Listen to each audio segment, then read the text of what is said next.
তো আবার চলে এসেছি একটা নতুন গবেষণা করতে। প্লেটে নিয়েছি জল, ঠিক আছে, আর নিয়েছি একটা ব্যাটারি আর একটা লাইট জ্বলছে। এবারে আমি এই দুটো তার জলে ঠেকিয়ে দেখবো যে জ্বলছে কিনা। হালকা, ঠিক আছে, হালকা জ্বলছে, ঠিক আছে, জলে। কিন্তু আমি এমনি যদি দিই ভালো না। আচ্ছা, আরেকটা জিনিস, আমি একটা নিয়েছি পাতা, ছোট পাতা, কলমের শীষ আছে কালি। এবার আমি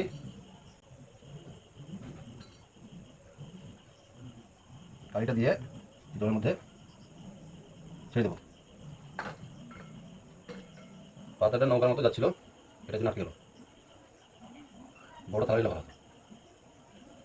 যাই হোক, বড় থালা নিলে ভালো হতো, কিন্তু এটা তো হলো না, এটা ছোটো তাই।